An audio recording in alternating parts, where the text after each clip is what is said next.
பெல்சியா kitchen. இன்றைக்கி நம்ம தக்காளி பிரியாணி செய்வது எப்படின்னு சொல்லி பார்க்கலாம். இன்றைக்கி குக்கரில் செய்யலாம். அதுக்கு ஒரு டம்ளர் அரிசி, சாப்பாட்டு அரிசி தான் எடுத்துருக்கிறேன். நீங்கள் பாசுமதி அரிசி வேணும்னா எடுத்துக்கலாம், இல்லை எந்த அரிசினாலும் எடுத்துக்கலாம். இன்றைக்கி நம்ம நார்மலாக வீட்டில் செய்கிற சாப்பாட்டு அரிசி தான் எடுத்துருக்கிறேன். இதை நல்லா 3 தடவை கழுவிக்கலாம். இப்போ இதை நல்லா கழுவியாச்சு. இப்போ ஒரு சொம்பில் தண்ணி ஊற்றி அரிசி முங்குற அளவுக்கு நம்ம தண்ணி ஊற்றிக்கலாம். தண்ணி ஊற்றி இது ஒரு அரை மணி நேரம் நல்லா ஊறட்டும்.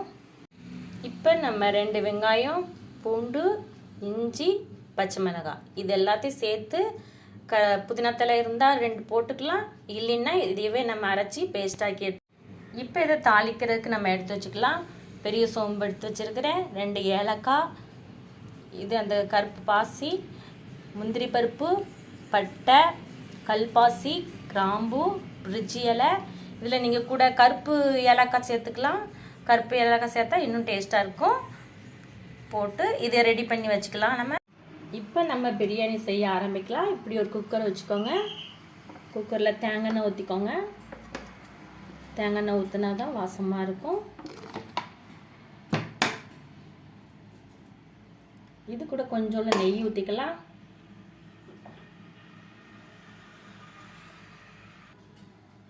நெய் ஊற்றிட்டு நம்ம எடுத்து வச்சிருக்கிற எல்லாத்தையும் இதில் கொட்டிக்கலாம். கொட்டி அது நல்லா வணங்கட்டும்.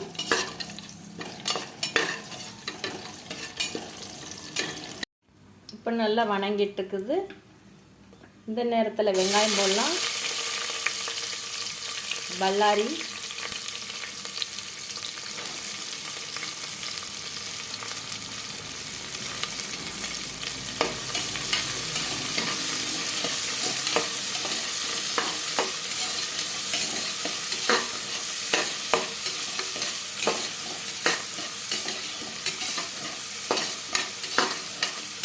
இது நல்லா பொன்னிறமாக வணங்கட்டும். இப்போ நம்ம அரைச்சி வச்சு இருக்கிற பேஸ்ட்டை போட்டுக்கலாம். பேஸ்ட் போட்டு நல்லா பச்சை வாசனை போகிற வரைக்கும் ஒரு 5 நிமிஷம் நல்லா வணக்கிடலாம்.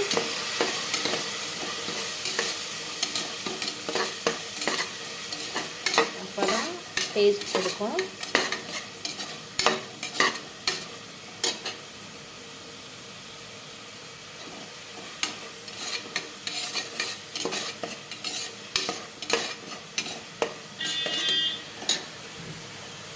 இப்போ எடுத்து வச்சுருக்கிற தக்காளியை போட்டுக்கலாம். நான் ஒரு 4 தக்காளி எடுத்து வச்சுருக்கேன். நான் தக்காளி சாப்பாடுங்கிறதுனால தக்காளி தான் முக்கியம்.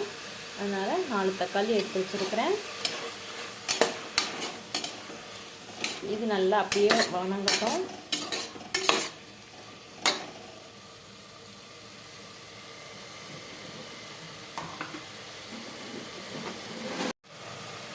இப்போ வணங்கிட்டு இருக்குது. இந்த நேரத்தில் கல் உப்பு கொஞ்சம் போட்டுக்கலாம். ஏன்னா உப்பு போட்டால் தான் நல்லா அது கொலைய தக்காளி வெளியில் தெரியாதபடி நல்லா மசையும்.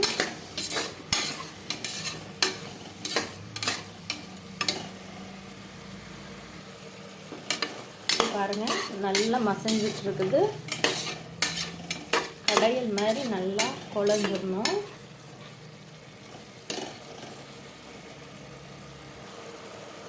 இப்போ வரமிளகா 1 ஸ்பூன், தனி மல்லித்தூள் 1 ஸ்பூன், கரம் மசாலா இருந்தால் போட்டுக்கோங்க. இப்போ பார்த்தீங்கன்னா தக்காளி நல்லா குழஞ்சிச்சு. இந்த நேரத்தில் நம்ம தண்ணி சேர்த்துக்கலாம். நான் 1 டம்ளர் அரிசி வச்சுருந்தேன். அந்த 1 டம்ளரில் எந்த டம்ளர் அளந்தேனோ அதே டம்ளருக்கு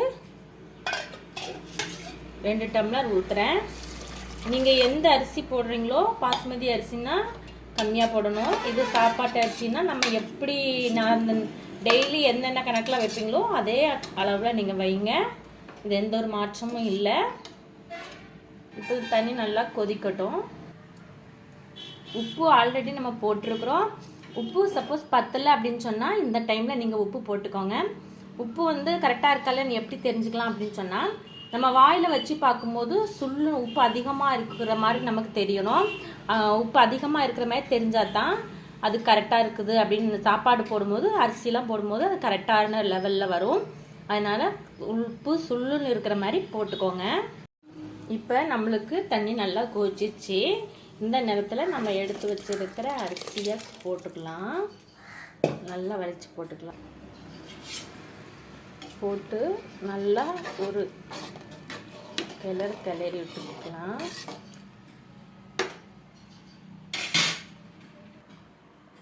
அவ்வளோதான். இனி நம்ம குக்கர் எடுத்து மூடி வச்சு 3 விசில் வந்த பிறகு ஆஃப் பண்ணிக்கலாம். இப்போ பார்ப்போம். நம்மளுக்கு பாருங்கள், சூப்பரான ஒரு தக்காளி பிரியாணி அப்படியே விதை மாதிரி இருக்குது பார்த்தீங்களா?